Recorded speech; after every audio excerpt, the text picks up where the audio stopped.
Middle east में Iran, America और Israel के बीच तनाव बढ़ रहा है।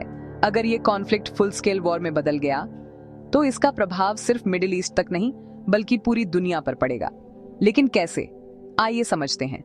सबसे बड़ा प्रभाव ऑयल पर पड़ेगा। मिडिल ईस्ट दुनिया का सबसे बड़ा ऑयल सप्लाई रीजन है।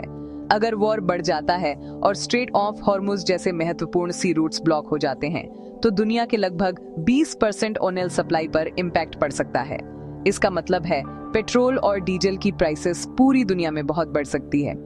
ऑयल प्राइसेस बढ़ने का डायरेक्ट प्रभाव वर्ल्ड इकोनॉमी पर पड़ेगा। ट्रांसपोर्ट महंगा होगा, इंडस्ट्रीज का प्रोडक्शन कॉस्ट बढ़ेगा और कई कंट्रीज में इन्फ्लेशन बढ़ सकता है। स्टॉक मार्केट्स भी अनस्टेबल हो सकते हैं क्योंकि इन्वेस्टर्स वॉर के टाइम रिस्क से बचने की कोशिश करते हैं। वॉर का एक और डेंजरस प्रभाव है ग्लोबल अलायंसेस। अगर कॉन्फ्लिक्ट बढ़ता है तो कुछ कंट्रीज अमेरिका और इजराइल का सपोर्ट कर सकती हैं, जबकि कुछ कंट्रीज ईरान के साइड में आ सकती हैं। इसी वजह से एक्सपर्ट्स वार्न करते हैं कि ऐसे कॉन्फ्लिक्ट्स कभी-कभी रीजनल वॉर या even world war type situation में बदल सकते हैं। आज की वॉर्स सिर्फ मिसाइल से नहीं लड़ी जाती। साइबर अटैक्स, सैटेलाइट डिसरप्शन और डिजिटल वॉरफेयर भी मॉडर्न वॉर्स का महत्वपूर्ण पार्ट बन चुके हैं। इसीलिए ईरान, अमेरिका, इजराइल टेंशन सिर्फ एक रीजनल इश्यू नहीं है।